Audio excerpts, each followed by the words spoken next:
Alhamdulillah, alhamdulillahi rabbil alamin. Wassalatu wassalamu ala asyrafil anbiya'i wa mursalin sayyidina wa habibina wa syafi'ina wa qurrati a'yunina wa nuri qulubina Muhammad habibi rabbil alamin wa ala alihi wa sahbihi ajmain. Allahumma salli wa sallim ala sayyidina Muhammad tibbil qulub wa dawaiha wa afiyatil abdani wa shifaiha wa nuril absari wa diyaiha wa kutil arwah wa gidaiha wa ali wa sahbihi wa sallim. Allahumma ja'al sarirati khairan min alaniyati wa jal alaniyati salihah, amma ba'du. Al-Mukarram al-Muhtaram yang sama-sama kita muliakan dan kita hormati selalu, para alim, para ulama, para asatidah, penyambung lisan sekaligus penerus perjuangan Nabi kita Muhammad sallallahu alaihi wa alihi wasallam, yang kita doakan selalu mudah-mudahan para ustadz, para kiai, para ulama, para habaib kita diberikan panjang umur oleh Allah dalam keadaan sehat walafiat. Allah subhanahu wa ta'ala berikan kemudahan kepada beliau, baik itu urusan dunia maupun urusan akhiratnya.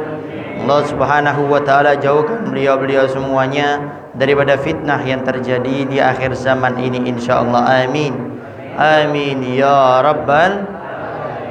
Dan juga tidak mengurangi rasa hormat kami kepada segenap para sepuh, para tokoh masyarakat, para ustadz, para kiai, wabil khusus kepada Kiai Mul dan juga segenap aparat pemerintahan desa, baik itu Pak RT, Pak RW, dan juga segenap para orang tua kami, para bapak dan ibu-ibu, para hadirin wal hadirat, wabil khusus kepada DKM Musholla Nurul Iman dan juga segenap ashab hadrah Anwarul Mustafa, yang mudah-mudahan kita semuanya selalu diberikan kemuliaan oleh Allah Subhanahu wa taala.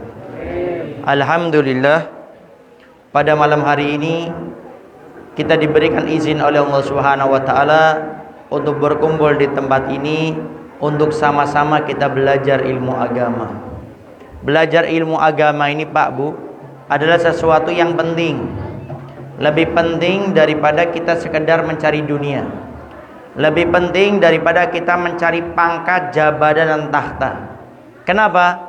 Karena orang apabila ingin mendapatkan kemuliaan di akhirat, pengen mendapatkan makom yang tinggi sampai dekat dengan Nabi Muhammad SAW, itu kuncinya adalah ilmu agama.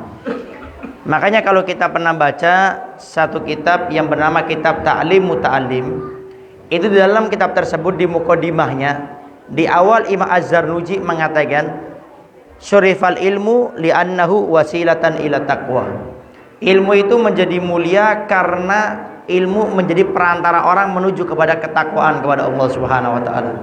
Di dalam Al-Qur'an, Allah Subhanahu wa taala sudah berfirman, "Inna akramakum indallahi atqakum."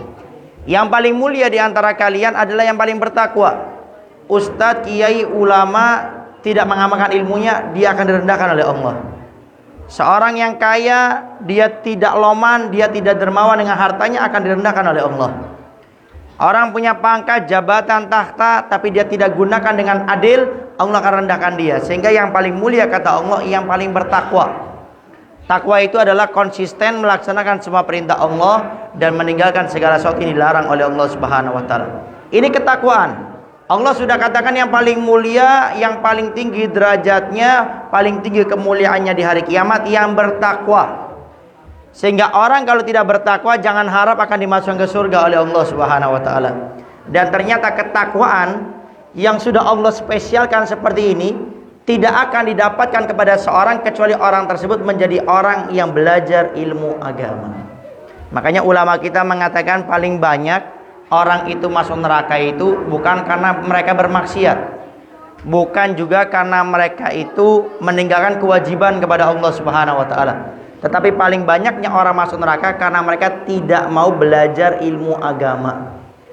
Mereka lebih sibuk mencari uang, mereka lebih sibuk mencari harta, mereka lebih sibuk untuk memperkaya dirinya tapi tidak mau belajar ilmu agama, maka ini orang yang menjadikan faktor dia masuk neraka karena tidak mau belajar ilmu agama. Maka hati-hati Pak Bu, barangkali ada yang beralasan, Habib saya nggak tahu, saya nggak pernah belajar ilmu agama, saya nggak tahu ini hukumnya haram, saya nggak tahu ini hukumnya wajib. Ini tidak akan berlaku kelak di hari kiamat. Kenapa? Karena Allah telah mengirim kepada kita Nabi dan Rasulnya, Nabi Muhammad SAW. Dikatakan di hari kiamat ada manusia-manusia yang seperti ini. Dia di hari kiamat mengatakan, ya Allah saya tidak tahu, saya kira ini bukan satu kewajiban, saya kira ini bukan suatu yang haram.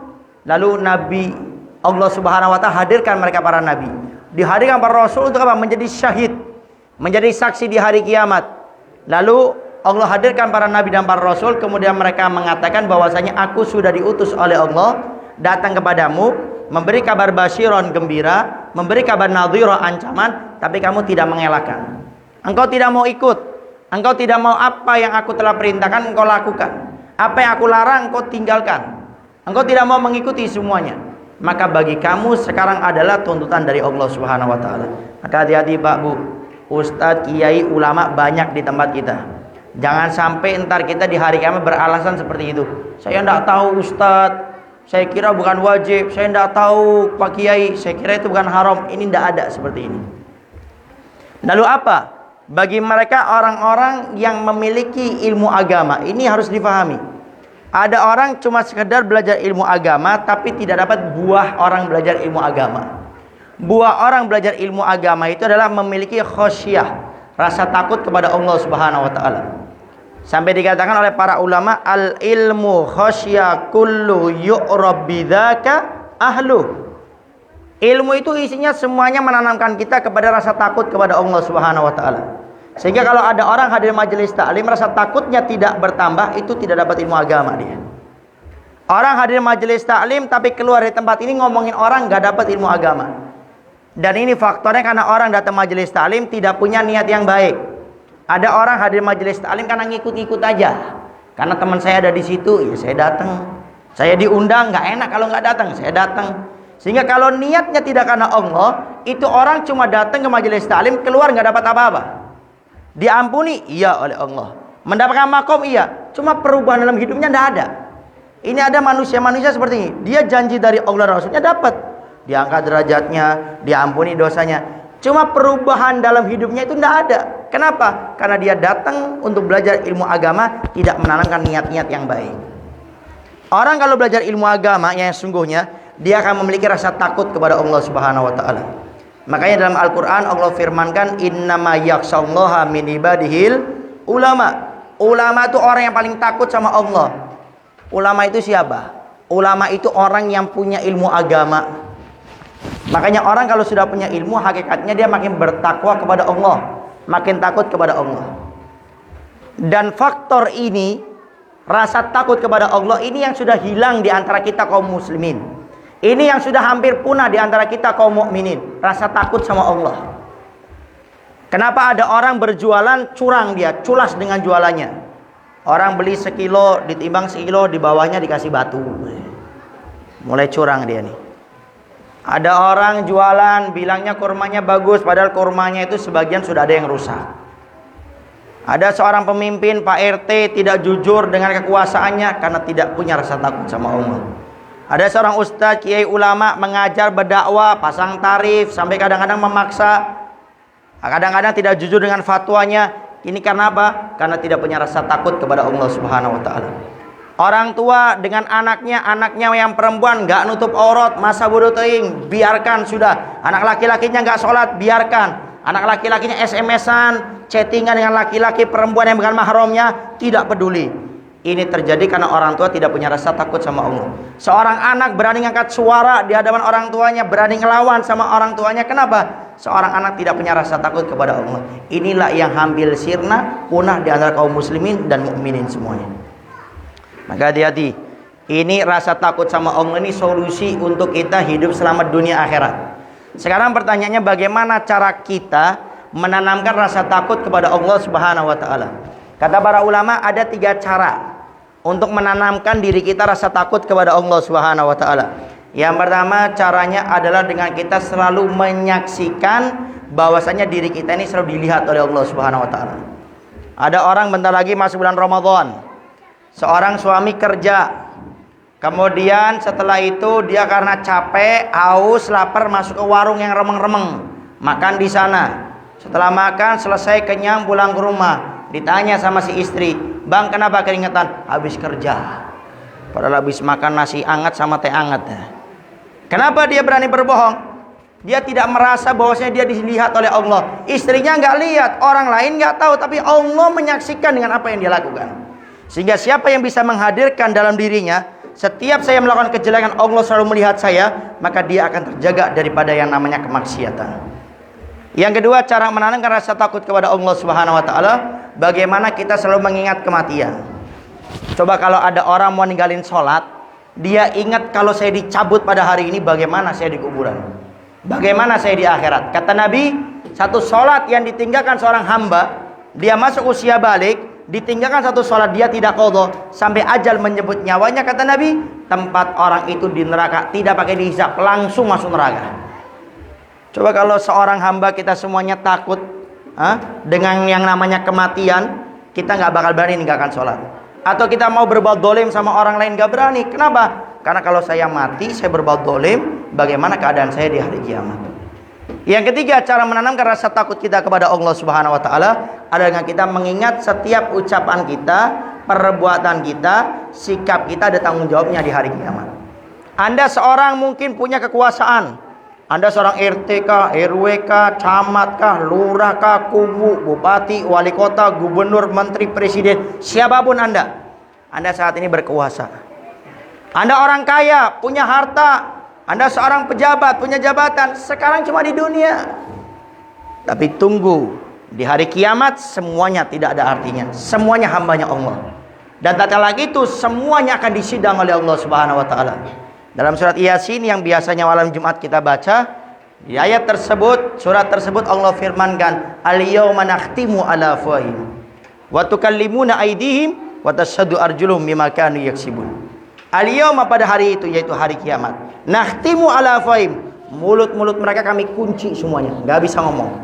Sekarang ada orang bilang, "Oh gampang Ustadz Habib, saya kalau ditanya sama Allah saya bohong, bisa gampang." Allah sudah firmankan hari itu saya kunci mulut mereka semuanya. Siapa yang akan berbicara? Wa tukallimuna aydihim, tangan mereka akan berbicara.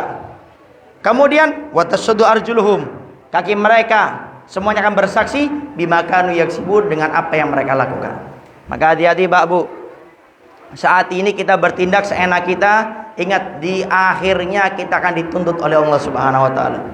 Makanya kata Nabi, "Al-birru la yabla wa danbu la yunsa wa dayyan la yafna if'al ma tasha fakamatadinu tudan," kata Nabi. Kebaikan yang kita lakukan la yabla, tidak akan hancur. Wa danbu la yunsa, dosa yang kita lakukan tidak akan dilupakan oleh Allah. Wa dayyan la yafna, zat yang maha menurut Allah tidak akan binasa. If'al ma tasha, kata Nabi, lakukan apapun yang kamu ingin lakukan. Fakamatadinu tudan, sebagaimana engkau berbuat, seperti itu akan dibalas oleh Allah Subhanahu wa taala. Maka sekarang terserah, kita yang mau sholat terserah, yang pengen tinggalkan sholat terserah, yang pengen puasa Ramadan terserah, yang pengen tinggalkan puasa Ramadan terserah, yang dolim sama tetangganya terserah, yang berbuat baik kata Nabi sama tetangganya terserah. Kata Nabi, di hari kiamat engkau akan dibalas dengan perbuatan kamu di dunia. Kalau kita saat ini taat sama Allah, baik sama orang lain, Allah berikan surga. Tapi saat ini kita nggak mau taat sama Allah, maksiat sama Allah, sama tetangga, berbuat dolim, menyakiti orang dengan lidahnya, berbuat jelek dengan perbuatannya, kata Nabi, aku berikan neraka, kata Allah Subhanahu wa taala.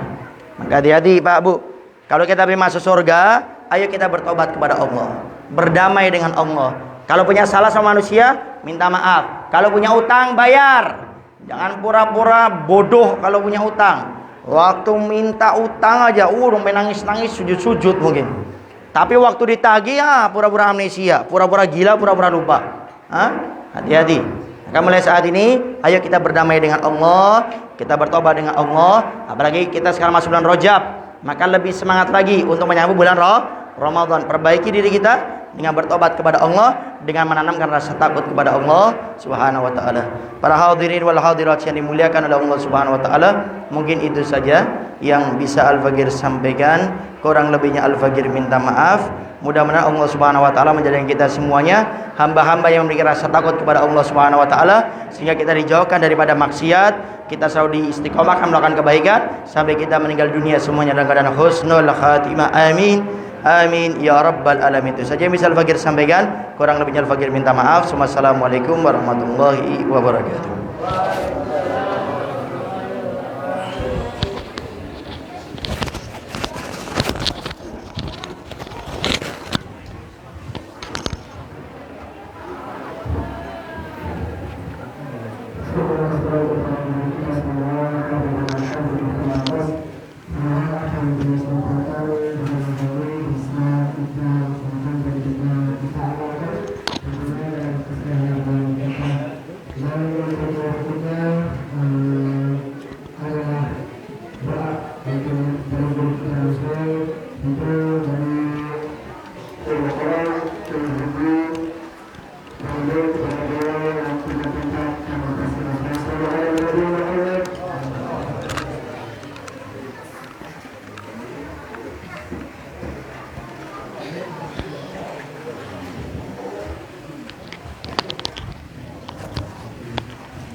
Doa.